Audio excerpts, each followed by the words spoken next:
I love polka dots. Years ago, there was a special dot making marker from Japan that was discontinued to my utter dismay. And as my supplies of them dried up over the years, I decided that I couldn't remain spotless for 1 second longer. I needed dot markers for my artwork. So it is with great pleasure that I introduce to you the Ladybug Dotters.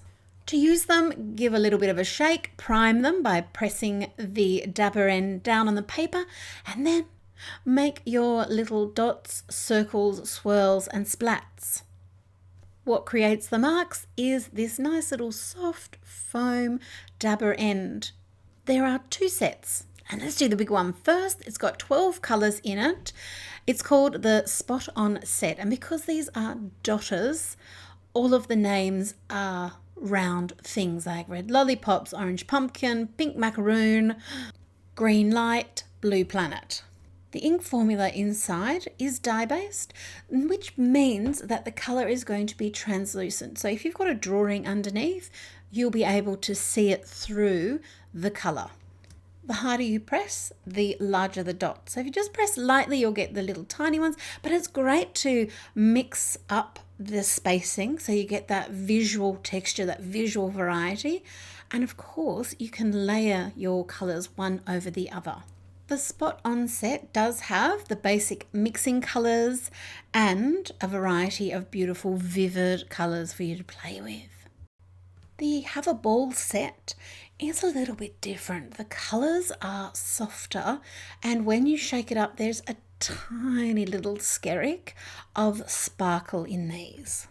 And that is why this set is called Have a Ball, and the names are all things reminiscent of a fancy party. So we'll start with ball gown, beautiful light soft aqua colour, and I want you to notice how I'm twisting the Ladybug Dotter as I apply the colour. That will give a different effect than just dotting it up and down, and it's fun to play with all of these things. This colour is called Curtsy, and can you see how there's a white dot that is on some of those little marks there? That's because I hadn't fully primed the dotter first. I personally love it when I get that to happen, but just by simply using the dotter, the ink flows down and you get more of a solid dot.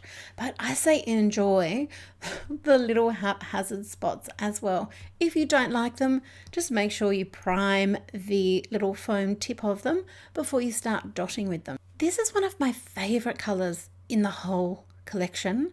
It's called Pink Champagne, and it's the perfect colour for the inner corner of the eye, for the tear duct. And the final 2 colours are Silk Stockings and Satin Gloves, which is a lovely soft grey. So now that you know what the Ladybug Dotters are and the colours, let's look at some ways of using them in artwork. I love to use dots or spots or polka dots as a way of suggesting movement, of carrying my subject across the page. I love drawing soft, dreamy faces and women with gently blowing hair. And to me, by adding in the little spots, I'm adding, in this case, this is actually a mermaid. They're representing bubbles or movement in the water, but they could also be pollen drifting on the wind, adding atmosphere or bouquet like you would find in a photograph, or leaves drifting along. Here I'm using the Ladybug Dotter to add some water. So I've dipped just the tip of the Ladybug Dotter in a little bit of water, and then I tap it or splash it onto the page to get a splat and a splash like water is hitting these rocks. I can also use them to apply soft lines of colour. This isn't really how they're intended to be used. They are a dotter, but you can experiment and play with them and create whatever kinds of lines you like. When I create art supplies, I like to think of how I myself am going to use them as well as other people. So I'm never going to create an art supply that just is meant to sit there apart from everything else and only be used on its own. One of the beautiful things about the little Ladybug Dotters is how nicely they work with all of your other art supplies. In this example, I'm using one of my stamps. It's a girl hugging her horse. And I wanted to turn that into a seahorse as part of a creative prompt challenge for Mermaid in one of my Facebook groups. And I love how natural it feels to just use the Ladybug Dotters. I don't have to think about it. I don't have to put them in front of me to remind me. The colours are beautiful. I want to reach for them. Because it's the worst if you buy something and don't use it, because they just don't seem to fit into a natural art flow. I find that the Ladybug Dotters really do. I keep them in cute cups on my desk in front of me, and I'm reaching for them all the time. I use them to add in just a soft wash of colour.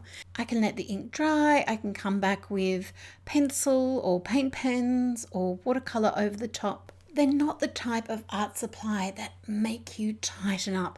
I think they help me keep my artwork loose and free, which to me, it feels like a really lovely way to create. It doesn't suit everyone. I just personally love it. And what I discover more and more in my journey as an art supply designer is that the art supplies that we use have such an impact. I mean, you know that colour has an impact on your artwork. The actual feeling and the way that you use an art supply, the way you hold it in your hand, the way you move it around the page, even if one art supply and the next are exactly the same colour, just the way you hold it is going to make different art flow from you. So, of course, art supplies have to have function and purpose and a practical application. But I also believe that they bring joy just in and of themselves.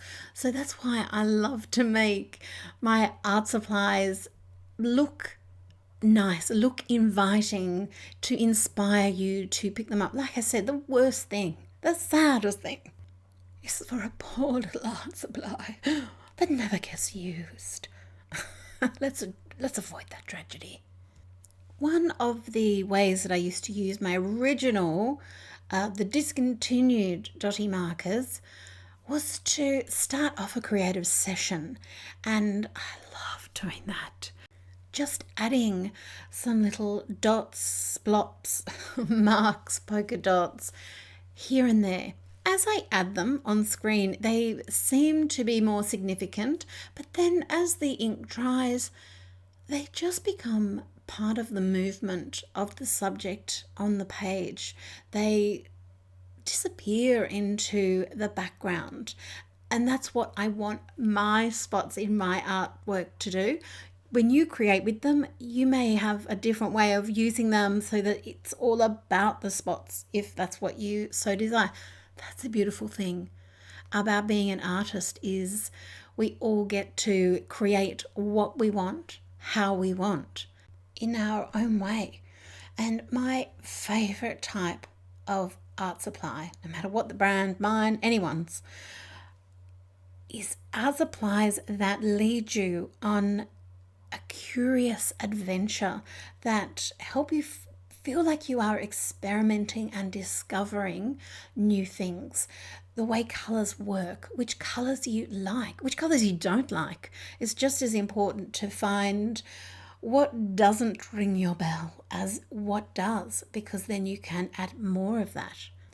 I mainly use the Ladybug Dotters myself as a background tool, as a way of connecting my subject to the background, to make them inhabit the pages of my journal, and also to help connect subjects that I've created independently, but they live there on the pages of my sketchbooks, and I want to be able to connect them, and I can connect them with colour. And as an aside, as a little bonus, this particular art supply is really a good one for younger artists as well. So if you have creative sessions with children, this is going to be one of their favourite art supplies because of the colours and the ease of using them. So, where do you find the Ladybug Dotters? They are a janedavenport.com exclusive, and we ship all over the world. You'll even find information for our international free postage offer. I hope you add these gorgeous art supplies to your life.